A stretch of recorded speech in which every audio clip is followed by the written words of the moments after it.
Olá, pessoal! E aí, tudo bem com vocês? Então vamos aprender um pouquinho hoje sobre a roupa e a arte. Quem pensa que roupa não é arte se engana, não é isso? Por isso existem estilistas famosíssimos que se preocupam tanto em criar novos modelos de roupa para que você possa ficar lindo, maravilhoso, né? Em cada peça que você use. Então, no mundo inteiro, homens e mulheres eles se vestem de acordo com as convenções da sua cultura. Por exemplo, as indianas elas vestem um saris, né? É uma peça longa de tecido enrolada que dá volta no corpo, de modo a cobrir busto e formar uma grande saia. Algumas japonesas elas trajam os kimonos e alguns africanos muçulmanos usam o bubu, ok? No entanto, com a globalização, há peças do vestuário específico de um e de outro povo que se tornaram comum em todo o mundo, né? Em todo lugar você consegue ver essa peça, que é a famosa calça jeans, né? E camisetas. Então elas são produzidas e vendidas no Brasil, como no Quênia, tanto na China, na Alemanha, em qualquer lugar do mundo que você tiver acesso, você vai ver que o jeans e a camiseta é uma peça que todo mundo usa. Então, a indústria da moda, ela influencia a maneira como as pessoas do mundo todo se vestem.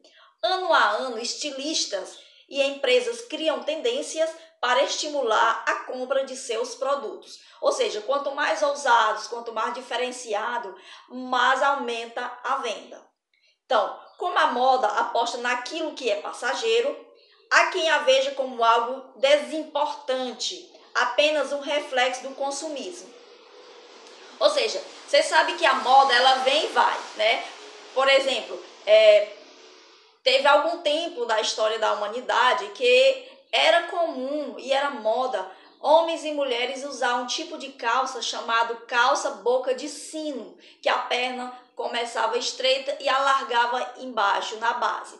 Então isso aqui virou moda por um grande tempo. Hoje já não é mais comum você ver. Então assim, a moda ela vem e vai. E para alguns ela é tão passageira que a moda passa pelas pessoas e ela nem sequer tem o desejo de ter uma peça naquele estilo, né? Mas isso é uma questão de cada um, tá bom? Então, a moda é popular porque todos nós participamos desse processo de transformação. Ao escolher uma peça para se vestir, você faz a opção pela cor, pelo tecido, pelo modelo, contribuindo para confirmar tendência e renovar ideias. Olha que legal saber que nós podemos ajudar, né, na moda, nós podemos estar dentro dela, né, em diferentes lugares do mundo, usando as novas tendências como cores, tecidos, modelos, ok? Então, o que você sabe então sobre a história do vestuário e da moda? Vamos ver um pouquinho? Hoje em dia nós estamos cercados de artes gráficas, pois inúmeros cartazes, sites, logomarcas de empresas são produzidos diariamente pelos designers. E o designers gráficos, que são os profissionais que criam formas de comunicar uma ideia por meio de elementos visuais. No caso, a moda, né, as roupas. Então, o design carioca, J. Carlos, foi um pioneiro nas artes gráficas no Brasil. Ele viveu entre 1926 a 1931 e ele foi responsável pela elaboração das capas de revista Para Todos, que é essa revista que nós vemos aqui. Então, voltada para o público jovem feminino que vivia nas cidades. E um dos principais temas dessa revista era a moda. A maioria das capas ilustrativas, ele tinha a figura feminina como elemento central. Então, ele influenciou os costumes da moda brasileira da época, com suas delicadas melindrosas. O que eram as mulheres melindrosas? Eram mulheres esguias, bem magras, que usavam cabelos bem curtos, chapéu coco e vestido ou saia de cintura baixa. Então, essa era conhecida as famosas melindrosas, tá bom? Então, também uma outra moda que foi criada que tinha uma grande riqueza de detalhes, por incrível que pareça, foi criada por um grupo de cangaceiros, pelo grupo do famoso bandido Lampião, que viveu no sertão nordestino, né? Então, assim, o Virgulino Ferreira da Silva, mais conhecido como o famoso Lampião, ele aparece manipulando uma máquina de costura, como vocês vê na imagem. Então, a maioria dos cangaceiros do bando do Lampião, eles costuravam e bordavam suas próprias roupas. Olha que interessante. Então, e essas roupas eram feitas todas de couro. Por que de couro? Porque era mais resistente por onde eles andavam, que eles andavam muito embrenhados no meio da mata, então o couro dava uma certa proteção à pele deles. Então, com a permissão de mulheres no bando, a partir de 1930, porque até então as mulheres não participavam do grupo do Lampião, apenas homens.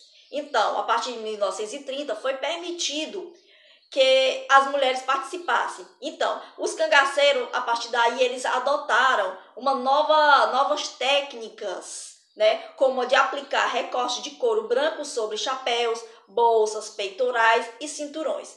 Então, os bordados, eles variavam de um para outro integrante do grupo, sinalizando o poder de cada um, certo? Então, quanto mais enfeite tinha na roupa de um cangaceiro, maior era a autoridade dele dentro do bando, ok?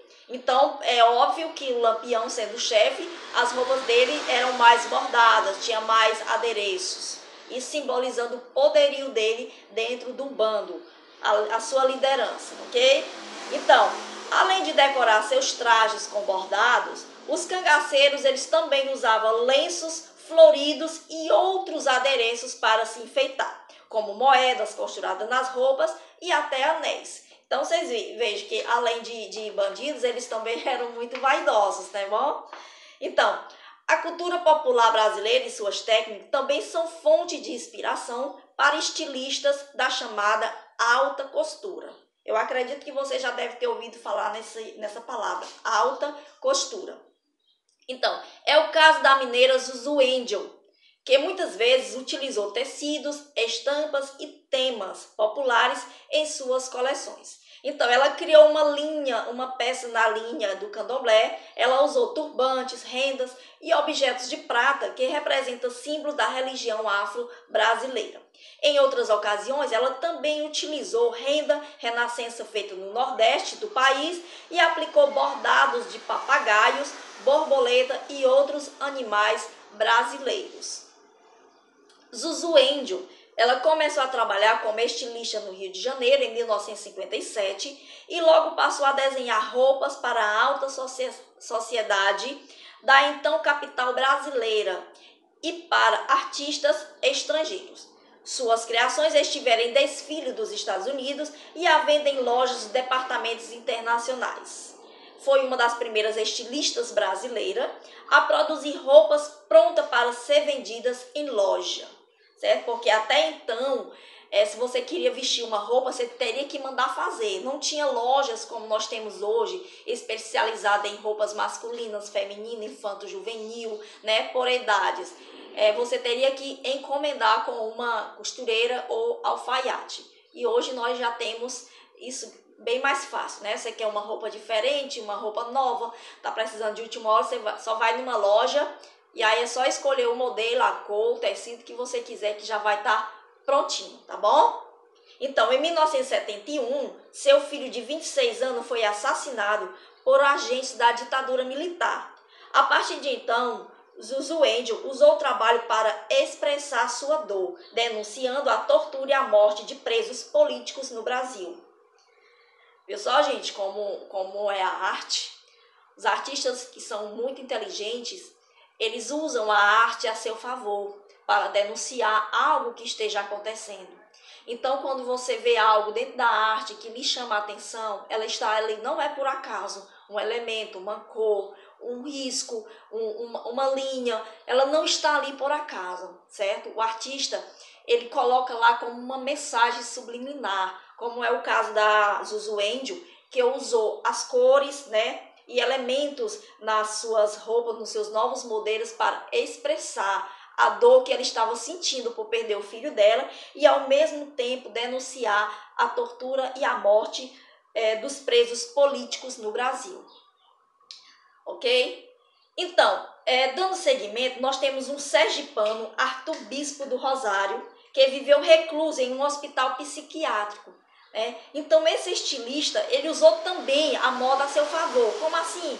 Segundo o Bispo do Rosário, Deus havia lhe ordenado que fizesse o inventário do universo. Desde então, ele utilizou todos os materiais que estavam ao seu alcance para relatar que conhecia o mundo, reunindo e organizando objetos diversos. Bispo do Rosário, ele desfiava os lençóis e uniformes que haviam pertencido aos internos do hospital para conseguir matéria-prima, e assim ele bordava palavras e ornamentos em roupas velhas, produzindo mantos, estandartes, e fardões. Com habilidade, ele emendava gola, mangas longas, aplicava medalhas de honra e insígnias inventadas, transformando vestimentas comuns em trajes repletos de significado. Então, seu trabalho é reconhecido em todo o mundo e tem influenciado estilistas e artistas desde a época de 1980. Além de trajes como mantos e fardões, Bispo do Rosário realizava instalações com objetos da colônia psiquiátrica, como colheres, vassouras, pedaços de madeiras e até papéis. Você sabe bordar? Então, o design de moda japonês Issei Miyake criou uma coleção de roupas inspiradas em dobraduras tradicionais de papel de seu país chamada origami. Então, apresentados em 2010, esses vestidos, camisas, saias e calças são vendidos como folha de tecido dobrada que se desenrola para vestir o corpo. Olha que interessante! Então, 10 dobraduras feitas de tecido de poliéster reciclado compõem a coleção. O projeto foi concebido por uma equipe de engenheiros e designers em um laboratório que pesquisa novos modos de projetar e produzir objetos. Você sabe o que é um origami? Já fez alguma dobradura em papel? Então, boa parte das roupas produzidas atualmente baseiam-se em moldes de papel que tornam o trabalho mais rápido. Um molde serve de base para uma série de peças. No entanto, alguns estilistas mantêm vivas técnicas de modelagem que exigem um trabalho mais artesanal. A estilista Lena Santana, ela utiliza o moulage, que é a técnica que a roupa é modelada e cortada diretamente no manequim.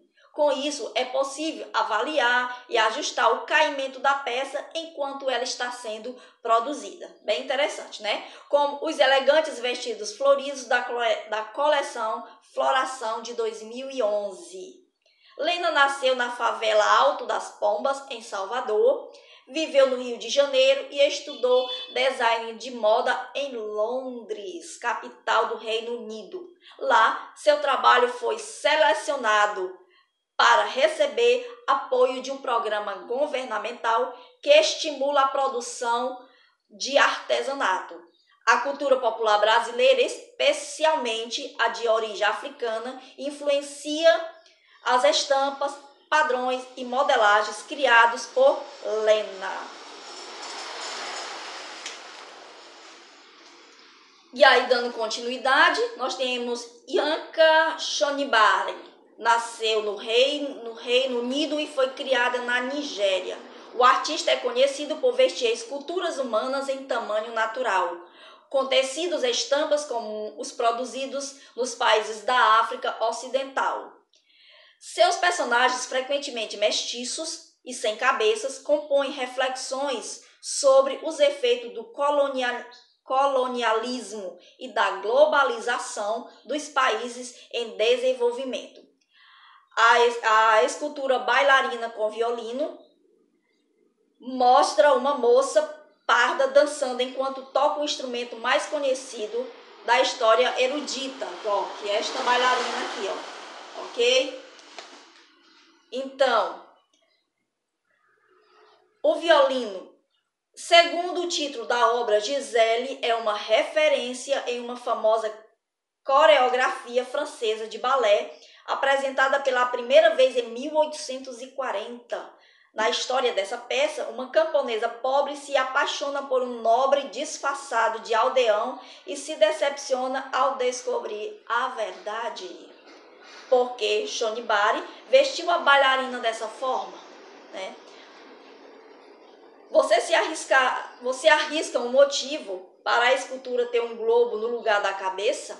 Observe aí no livro de vocês, ok? Então, dando continuidade, atualmente as fantasias estão sendo incorporadas à forma cotidiana de se vestir de alguns jovens. Por exemplo, aqui nós temos,